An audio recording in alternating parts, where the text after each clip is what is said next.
I think we've got two cliff edges coming, if it's possible to go over two cliff edges at once, because we've got October the 31st, the end of the furlough scheme, and then we've got the end of the negotiations over Brexit. And so you've got two critical points where at each of them, jobs are at risk. Now, the Chancellor scheme falls short. I mean, Mark has made the hallmark of his leadership environmental justice, social justice, economic justice. The Chancellor scheme does not meet these three requirements. First of all, because there's not enough money available for furlough. So furlough, he's had to come back to the House of Commons with new proposals, but they seem very limited. It's only in these areas which are completely locked down where he will provide support, but only to a nominated group of industries or businesses. Secondly, the part-time scheme, it is cheaper still for an employer to hire one person full-time than to have two people part-time. And yet the purpose of his scheme was to encourage more people to take part-time workers on. There was nothing new about the green economy, and Mark's right. If we're thinking of the future, Wales has got great opportunities in the green economy and the green jobs of the future, and we really got to develop that. There's not much more for young people either in any of the programs he's announced in the last few days. We're just with this old Kickstart program that really is inadequate for the purposes. You get 6 months, 25 hours a week, but then you're probably going to be back on unemployed. You need to have better training. Look at the jobs that could be available. The social care sector is expanding. It's got to. Logistics, I mean, deliveries and everything else around the country, transport industries are going to have to expand given the more online economy we have. Contract tracing is going to be a big thing in the future, but are we training people for that? The whole IT sector.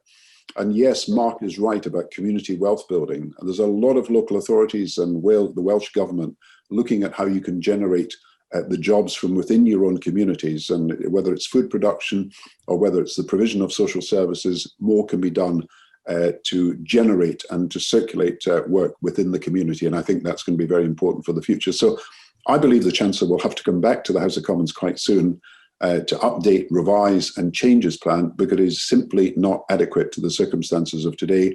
We praised him in March for doing the furlough. Now I'm afraid he has proved that he is not doing enough to help us through this crisis, and unemployment will definitely rise very fast if he doesn't take further action. Because there have been comparisons between what's happening now and the 1980s. Is that a realistic comparison, do you think? I think as far as young people are concerned, it's going to be a real problem that employers are not taking on new workers. Loads of young people have left college, school and university without a job.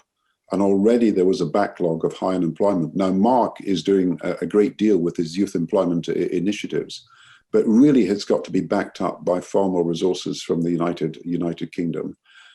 There are probably hundreds of thousands of young people for which nothing will be on offer throughout the United Kingdom. I know about the situation in Scotland, which is very bad indeed. And I know Mark is very concerned about what's happening in Wales. So again, this Kickstart program's got to be improved. I think we're going to have more college, university and apprenticeship training places provided. But I think at the same time, we've got to be training young people for the kind of jobs that I've been talking about, where there is going to be a huge demand in the future, but we are not yet geared up for that to happen. Gordon, you've made the case passionately for Scotland's place in the Union, but even this week, polls have shown an increased support for independence in Scotland, particularly among young people, where it's quite startling the growth of interest there. How do you make that case for Scotland to remain, and indeed for all of us to remain as a Well, there's a huge amount of frustration with what's happening. You can see that everywhere across the United Kingdom. But what Mark's described very powerfully, a great statement of what a country, when it brings together four nations, should all be about. We should be able to give a guarantee to anybody, anywhere in the United Kingdom, that no matter their illness, no matter their income, they could go to a hospital, they can go to a doctor, they can go to a health clinic anywhere in the United Kingdom, because it's free, it's universal, and it's available to all. And it's the same thing with unemployment or disability, or where people are on low incomes or the minimum wage. We should be able to give a guarantee that no matter where you are in these four nations, and no matter where you come from to be there, that you will have the guarantee that if you're unemployed, you'll get help. If you've got a low wage, you will get a minimum statutory wage that is guaranteed. If you're sick, you will get support. If you're disabled, you'll get support. And I think it is this pooling and sharing of resources that Mark talked about across the whole of the 4 nations, and therefore help given to those who need help most, is the centerpiece of a modern union. We're not talking about just ancient institutions and traditions that are several hundred years old. We're talking about making sure that everybody has the right to realize the potential through the allocation of resources based on need and not just on nationality. And you see, what's happening at the moment is that people are thinking that the center, that's London, it's somewhere else. You know, whoever in London thought of that, people say, you know, they're not listening to people in the regions and in the nations of the United Kingdom. And something has got to be done about that, because, as I said, the union has become dysfunctional in the way that the present government is administering it. So 3 things have got to happen. One is you've got to have the joint working. I mean, you cannot solve the problem of youth unemployment or climate change or the virus itself and the cross-border travel that we're talking about this week unless people are prepared to work together. You've got to have mechanisms for joint working. They've all broken down. They've got to be repaired, and we've got to have a means by which, particularly on this internal market bill related to the European Union, where people feel that they are being listened to, their voices being heard, and they influence decisions from all parts of the United Kingdom. And the second thing, you've got to have some inclusivity at the centre. This cannot just be a southeast clique that's run by a few old Etonians and some of their friends. They've got to include the voices from all over the United Kingdom. You know, when I first went to London as an MP, this guy told me, he said, you know, when I went to London first, I went down and I said to someone, "You must think of us Scots as too assertive." And the guy replied, "We don't think of you at all." And that was some of these attitudes that are still, unfortunately, there. You've got to be inclusive. You can't purport to be the leader of a United Kingdom and not try and unite people. And the third thing, as Mark said, there are probably some refinements of the devolution settlement that are actually needed, particularly given what's happening over Europe and everything else, and that's got to be done.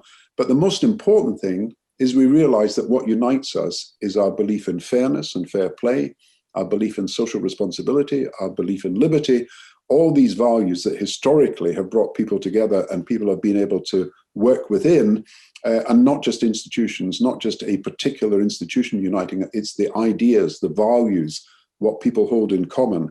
And yes, I've got no complaint when Wales or Scotland or the regions do something that is distinctive, because they've got the power to do so. And if they're interpreting local needs, they should do so. But what I do fear is where there is no cooperation and where you cannot get people working together because there's no push from those who are really responsible for bringing people together, and that's the UK government.